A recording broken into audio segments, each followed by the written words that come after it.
When is the last time you felt like you had enough unhurried time with the people you love? Maybe over a holiday weekend or Thanksgiving, Christmas, where you get some time and you have that dinner, or you have a weird Saturday where nothing's on the calendar. But do you feel like you consistently are able to spend the time with the people that you love the most that you wish you could spend that time with? Like, the reason you often feel like you don't have that time is because what you want most is a deep connection with the people you love and your family, your closest friends. Like, we're built for that kind of connection. God wired us to want and need it.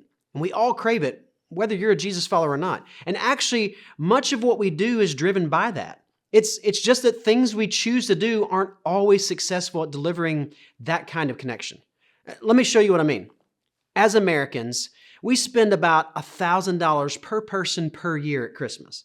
And on average, we spend about $200 per person at Valentine's Day. And we spend about $6,000 per year on vacations. And then we spend about $3,500 per year on just sheer entertainment. That's around $11,000 per year on average on gifts and experiences. So why do we do this? Well, the thing we're wanting is deeper connection with the people that we love the most. You spend that money on Christmas gifts because you're trying to create a connection. And you're giving them something that says how much you love them and you care for them and you want good things for them. And then you book those vacations to experience the undistracted time with those people, to talk, have fun, create memories.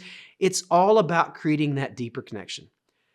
But do those things always create it? Sure, they might be able to help, but they're really not the key to connection. Because haven't you created financial stress and strain buying all those Christmas gifts some years for all the people that you love? And maybe even you've created marital stress and arguments over how much you're going to spend on gifts and experiences because your spouse had no idea until the credit card bill came in the mail. Or haven't you created scheduling strain for your family where you were hoping that this trip and this weekend fun experience would just fix everything about how your family was feeling about each other?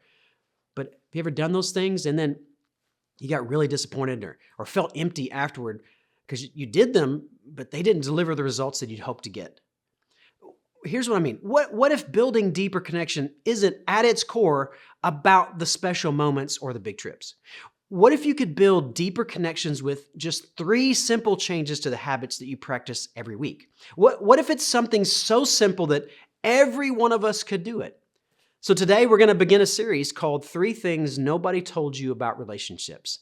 And I'm going to show you those 3 habits that I've discovered that have changed the way I build deep connections with the people I love the most.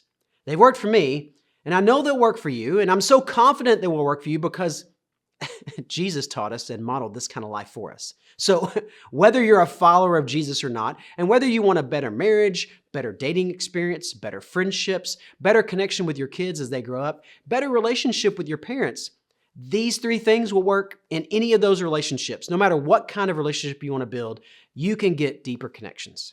So Jesus built the kind of connection with his friends that we all want with the people we love the most. Think about it. An entire movement was built on the legacy of loving relationship that Jesus built while he was here on earth. His best friends lived out the same relationship principles and passed that on to their friends. And here we are some 2,000 years later trying to love and treat people the way Jesus loved and treated people. The way Jesus built those connections was through strategic, intentional time investments. For 3 years, he practiced with them the 3 habits that I'm going to show you, including the first one that we're going to discover here together today. Even modeled this first habit on the night of his betrayal and arrest. The night that Jesus is arrested, he takes time to sit down with them for a meal. And in the middle of this conversation, Jesus starts putting into words and teaching them what it is that he's been doing to create that deep connection with them all along. So in John 15:9, it says this, "As the Father has loved me, so have I loved you." You want to know how your heavenly Father loves you? Look at how Jesus loved people. All the stories of Jesus loving people is the truest picture of the Father loving people. And that includes how he loves you.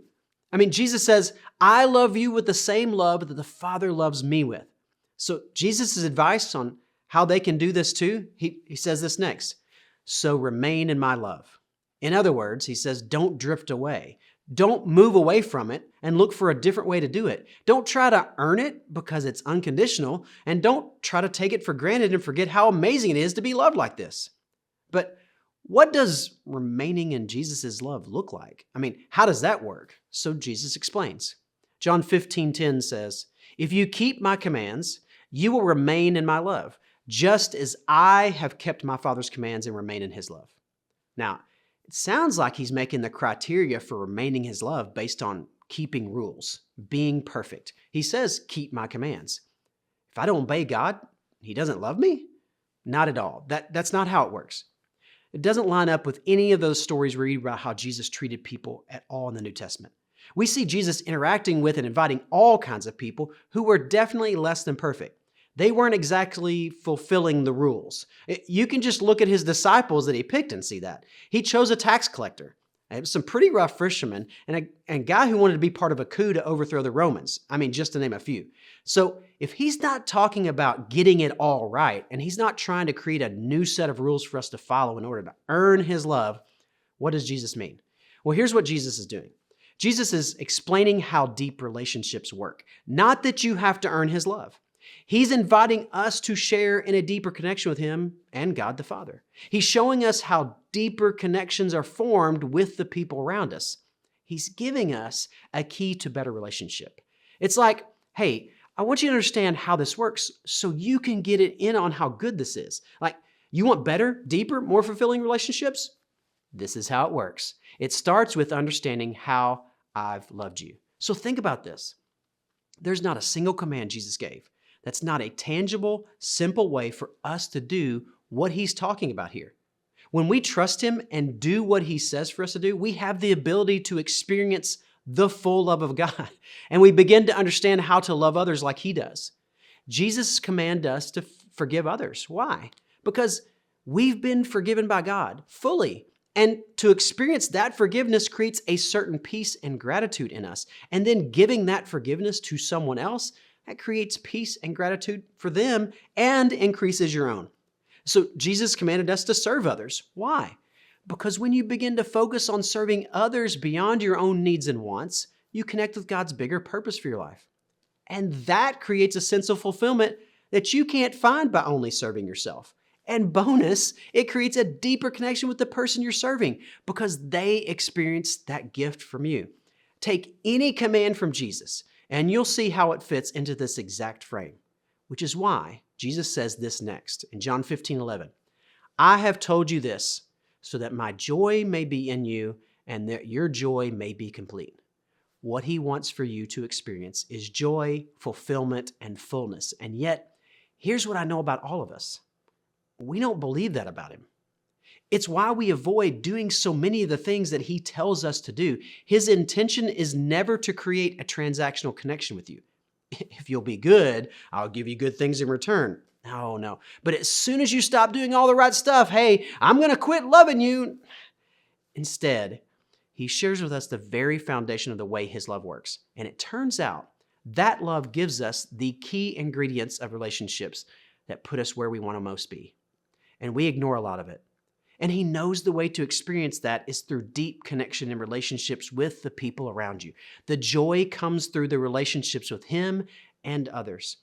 This explains why everything Jesus told us to do is in the context of how it impacts the people around us. His commands are designed to help us love and relate to people better. When all we really need to do is really just follow one command that encompasses all the others, that every other command is actually leading to and pointing to. So his next line is this: my command is this, love each other as I have loved you. If you'll take my example seriously and model the way that you love people in the way that I love people, you'll get the deeper connections you want. And then, just so we're clear, he sets the bar and described that what the first key to greater, deeper relationships is. Here it is. Greater love has no one than this, to lay down one's life for one's friends. Greater love means laying down your life for your friends, or your spouse, or your kids, or your neighbors. But laying down your life is more than dying for someone. Many of us probably could rise to the occasion and give our lives to protect the people we love. I mean, Jesus modeled something deeper than that even. Laying down your life also means giving away your life every day for the benefit of other people. Because connecting deeply requires giving generously of ourselves. Think about it. You can give without loving, but you cannot love without giving. Giving is the natural and automatic expression of love. So if you're not giving generously of yourself, I can promise you that you're not truly loving like Jesus loves you, which is why sometimes our gifts and our trips and our special experiences, they fall flat. Sometimes we're giving a gift or buying an experience or going on a big vacation for some reason besides generosity of ourselves. We're actually using that thing that we bought as a way to avoid being generous with ourselves. And the people we love the most, they know the difference between a generous gift and a replacement gift. They know the difference between a trip you're really taking to spend time with them versus a trip you're taking as a last-ditch effort to cover up for all the times in the past months that you've ignored them. When I think about the most generous people in my life, they are not people who are measuring what they will get from their generosity. The idea behind laying down your life is giving generously to people. It's about the return they will get from the investment I make. Investing means giving for their good, regardless of your return. Their good is your good. And like this message today, I bet you think I came up with all of this on my own. Like if you've watched this channel or you've come to Journey Church and you've heard me speak, and you might think that I do all this writing and thinking all by myself, but my good friend Matt, our pastor, who has to get up and speak so much on his own, finds a way to be so generous with his time, energy, and ideas that he's willing to help me shape every single message I present. And not until this moment was he getting any credit for it. I mean, his generosity is in offering his talent and expertise for my benefit, to make this message much better than I could do on my own. And he didn't write this part in, by the way. I did. It's a great example of what laying down your life can look like in the every single day. With your spouse, it's taking out the trash again. Not because if you don't, they're going to throw a fit and you just don't want to deal with it. Because to take out the trash is to do something that you find difficult to remember, but you care enough about this relationship that you want to give them the gift of a clean trash can each evening. So you set a reminder, or you just take it out as soon as the dishes are done, but you create a generous, loving action.